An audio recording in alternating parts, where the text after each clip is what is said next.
ಏಯ್, ಎಲ್ಲಿಗೆ ಹೋಗ್ತಿದ್ಯಾ? ಯಾರ್ ನೀನು? ಸಾಮ್ರಾಟ್ ಕಣ್ಣು ಅದ್ವೈತ್ ಮೇಲೆ ಬಿತ್ತು. ಅದ್ವೈತ್ ಸಹ ಅವನನ್ನು ನೋಡಿದ. ಓಹೋ, ನೋಡಿ ಯಾರು ಬಂದಿದ್ದಾರೆ ಅಂತ. ನಿನಗೆ ಎಷ್ಟು ಧೈರ್ಯ ಇಲ್ಲಿಗೆ ಬರೋಕೆ? ಸೆಕ್ಯೂರಿಟಿ ಸರ್, ಇವನ್ ಒಳಗಡೆ ಬಿಡಬೇಡಿ. ಸುಮ್ನೆ ಅಕ್ರಮ್ ಸರ್ಗೆ ತೊಂದರೆ ಕೊಡಕ್ ಬಂದಿದ್ದಾನೆ. ನಾನ್ ನಿನಗೆ ಒಂದು ಅಡ್ವೈಸ್ ಕೊಡ್ಲಾ? ನೀನು ಒಬ್ಬ ಬಡವ ಅಂತ ತಿಳ್ಕೊಂಡು ಅದೇ ರೀತಿ ಜೀವನ ನಡೆಸು. ನಿಮ್ಮಪ್ಪ ಅಕ್ರಮ್ ಸರ್ಗೆ ಡ್ರೈವರ್ ಆಗಿದ್ರು ಅಂತ ನೀನು ಅವ್ರ ಫ್ರೆಂಡ್ ಆಗೋದಕ್ಕೆ ಸಾಧ್ಯನೇ ಇಲ್ಲ. ನಿಮ್ಮಪ್ಪನ್ಗೆನೆ ಅವ್ರ ಹಿಂದೆ ಮುಂದೆ ಓಡಾಡಿ ಏನು ಪ್ರಯೋಜನ ಆಗಿಲ್ಲ. ಮತ್ ನಿನಗೇನಾಗುತ್ತೆ ಹಿಂದೆ ಮುಂದೆ ಓಡಾಡೋದ್ರಿಂದ? ಅದ್ವೈತ್ ಮಾತುಗಳನ್ನ ಕೇಳಿ ಸಾಮ್ರಾಟ್ಗೆ ಕೋಪ ಬಂತು. ಅವನ ಮಾತುಗಳನ್ನ ಕೇಳಿ ಅವನಿಗೆ ಸಾಕಾಗಿತ್ತು. ಅವನು ಬೇಕಿದ್ರೆ ವಾಪಸ್ ಉತ್ತರ ಕೊಡಬಹುದಿತ್ತು, ಆದ್ರೆ ಅವನು ಸುಮ್ನೆ ಆದ. ಅವನು ತನ್ನ ಫೋನ್ ತೆಗೆದು ಅಕ್ರಮ್ಗೆ ಕಾಲ್ ಮಾಡಲು ತಯಾರಾದ. ಅಷ್ಟರಲ್ಲಿ ನೀವೇನ್ ಮಾಡ್ತಾ ಇದ್ದೀರಾ? ಇವನು ನನ್ ಜೊತೆ ಇದ್ದಾನೆ. ನೀನೇನಾದ್ರೂ ಹೇಳ್ಬೇಕಾ ಇಲ್ವಾ? ಮತ್ತೆ ಇಲ್ಲಿಂದ ಹೋಗು. ನೀವು ನನ್ ಜೊತೆ ಬನ್ನಿ. ಅದ್ವೈತ್ಗೆ ಇದನ್ನ ನೋಡಿ ಶಾಕ್ ಆಯ್ತು. ಸಾಮ್ರಾಟ್ ಇವತ್ತು ಮತ್ತೆ ಪಾರ್ಟಿಯಲ್ಲೂ ಏನ್ ಮಾಡಿದ್ದ?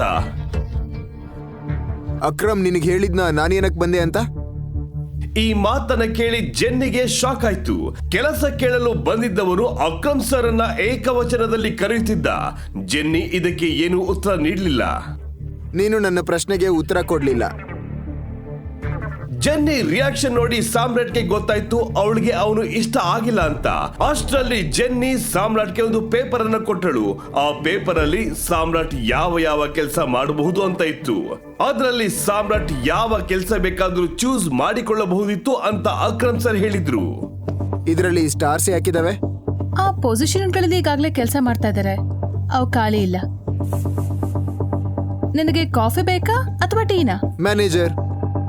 ನನಗೆ ಮ್ಯಾನೇಜರ್ ಪೋಸ್ಟ್ ಬೇಕು. ಆದರೆ ಮ್ಯಾನೇಜರ್ ಪೋಸ್ಟ್ಗೂ ಸ್ಟಾರ್ ಇದೆ. ಗೊತ್ತಿದೆ. ಹಾಗಿದ್ರೆ ಈಗಾಗ್ಲೇ ಯಾರೋ ಕೆಲಸ ಮಾಡ್ತಾ ಇದ್ರೆ ನೀನ್ ಹೇಗ್ ಮ್ಯಾನೇಜರ್ ಆಗ್ತೀಯಾ? ನೀನು ಆ ಎಂಪ್ಲಾಯಿನ ಕೆಲ್ಸದಿಂದ ವಜಾಗೊಳಿಸ್ಬೇಕು ಅನ್ಕೊಂಡಿದ್ಯಾ? ನಾನು ಆ ರೀತಿ ಏನು ಹೇಳಲಿಲ್ಲ. ನೀನು ನಂಗೆ ಹೇಳು, ಈ ಲಿಸ್ಟ್ ಅನ್ನ ಯಾರು ಮಾಡಿದ್ದು ಅಂತ. ನೀನೇ ತಾನೆ? ಹೌದು, ಆದ್ರೆ ಜೆನ್ನಿ ನೋಡು, ಇದರಲ್ಲಿ ನನ್ನ ತಪ್ಪು ಏನೂ ಇಲ್ಲ.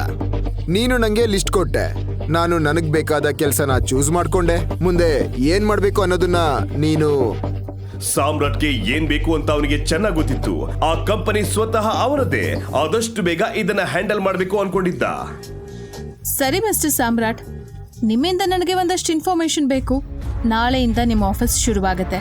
ಪರ್ಫೆಕ್ಟ್, ಧನ್ಯವಾದಗಳು.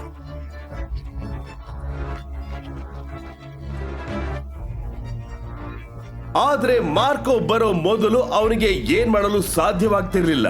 ಸಾನ್ಯಾಳ ಅಪ್ಪ ಅಮ್ಮನ ಮುಂದೆ ಶಬಾಷ್ ಅನಿಸಿಕೊಳ್ಳಲು ಅವನು ಈ ಕೆಲಸ ಮಾಡಲು ಒಪ್ಪಿದ್ದ. ಈಗಲೂ ಸಹ ತಿಳಿದಿರಲಿಲ್ಲ ಸಾಮ್ರಾಟ್ ಇಲ್ಲಿಗೆ ಏಕೆ ಬಂದಿದ್ದ ಅಂತ.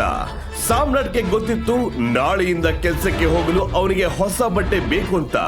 ಬಟ್ಟೆ ಜೊತೆ ಅವನಿಗೆ ಅವನ ಫೋನ್ ಸಹ ಚೇಂಜ್ ಮಾಡಬೇಕಿತ್ತು. ಅಕ್ರಮ್ ಕೊಟ್ಟಿದ್ದಕ್ಕೆ ಅವನ ಜೇಬ್ನಲ್ಲೇ ಇತ್ತು.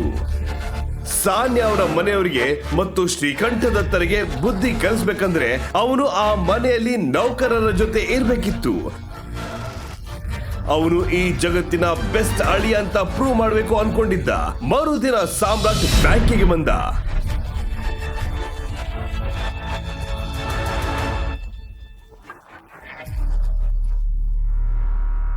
ಈ ಚೆಕ್ಕಿಂದ ಹಣ ವಿತ್ಡ್ರಾ ಮಾಡಬೇಕು.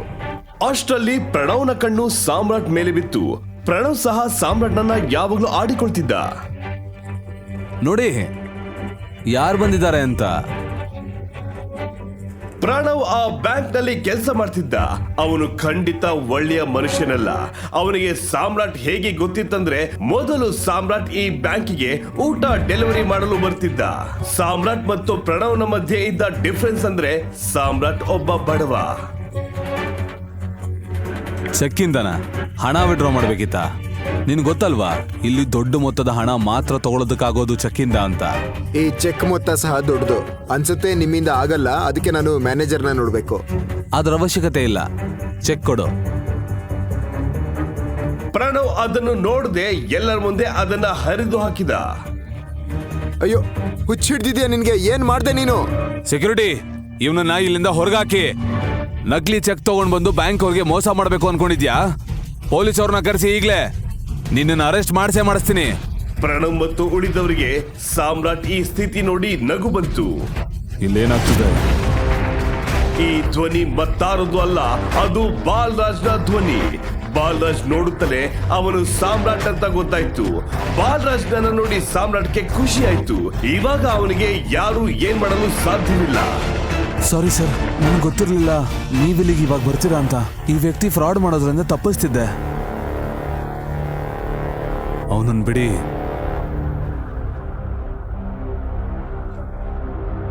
ಈಗ ನೀವು ಪಾಕೆಟ್ ಎಫ್ಎಂ ನಲ್ಲಿರೋ ಎಲ್ಲಾ ಶೋಗಳನ್ನ ಈಸಿಯಾಗಿ ಕೇಳಬಹುದು.